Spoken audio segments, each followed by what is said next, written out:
Сегодня хотелось бы поговорить о страхе проявления. Это вообще мой такой страх страшный, потому что, знаете, когда я была в компании Null International, я как бы начала сразу без проблем, потому что это коллективное, потому что много людей, потому что все это знают, потому что, да.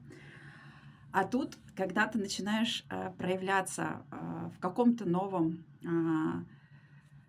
в новом, знаете, направлении, в новом, знаете, в таких темах, которые, наверное, еще где-то не то что табуированы, нет, они не табуированы, а то, что человек боится посмотреть себя, посмотреть, как он проявляется, да. А инфодайвинг — это как раз та тема, которая позволяет себе увидеть себя настоящего, да. И мы как раз в инфодайвинге идем к тому, чтобы увидеть себя искреннего, настоящего. И когда ты начинаешь проявляться в чем то новом, это настолько бывает колбасит, вот я вам честно скажу, да. То есть какие-то темы, начинаешь, с людьми обсуждать, рассуждать, когда, они еще, ну, как сказать, немножко не в теме, немножко не понимают, да. И когда ты им начинаешь, я не знаю, инфодайверским языком говорить, да, с людьми, хотя еще сам еще не во всем разбираешься, и это достаточно бывает иногда страшно, страшно проявляться в чем то новом. Я честно говорю, да. Поэтому вот этот страх проявления, кстати, он есть у многих людей. Вот с кем я не общаюсь, он есть, да, допустим, мы ведем какой-то бизнес, какое-то дело, да, я, например, веду, да, и мне нужно проявиться, мне нужно рассказать о себе, что я вот этим занимаюсь, я вот это делаю, да, посмотрите, какие услуги я предоставляю, да. И человеку страшно об этом сказать, ему страшно рассказать, какой он классный, ему страшно рассказать, какой он опыт приобрел, да, и поэтому очень многие люди ходят, ну, либо на наемную работу, потому что так проще, да, и боятся проявляться в чем то новом, делать что-то свое, делать какой-то свой новый проект. И для меня, на самом деле, когда я пришла в инфодайвинг, для меня было, когда я начала вести консультации, я такая думаю: "Вот, вроде сейчас все буду говорить там это", а потом такая хоп, думаю: "Блин, а как это объяснить? А как это рассказать? А поймут ли меня? А не поймут ли меня?" А сейчас я понимаю, что, наверное, не важно, чтобы тебя кто-то понимал, как-то что-то обсуждал или еще я получила информацию, я пропустила ее через себя, я ее осознала, где-то поняла. Не всегда еще осознание сразу накрывает, да.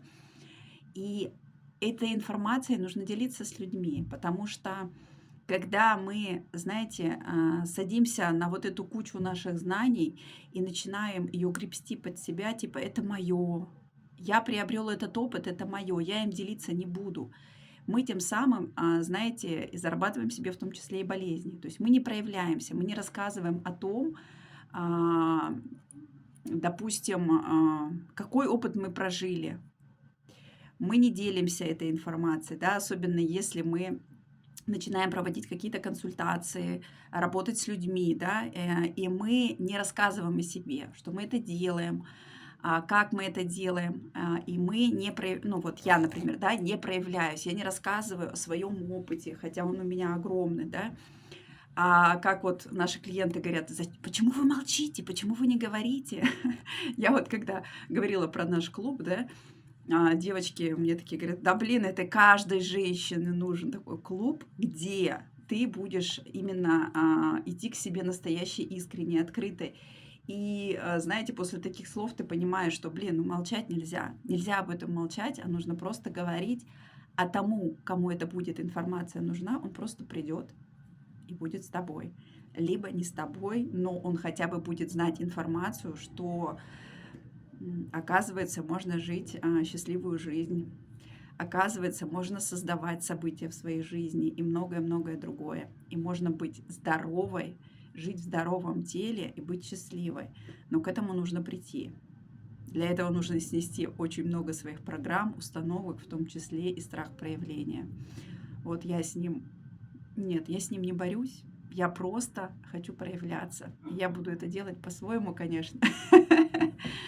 Вот. Просто хотела поделиться, я думаю, это многим знакомо, когда мы начинаем что-то, да, а потом у нас возникает вот этот страх общественного мнения, а кто что подумает, а кто что скажет. Да срать на всех, кроме вас никого нет, поэтому проявляйтесь, кайфуйте и наслаждайтесь жизнью. Это я для себя сказала.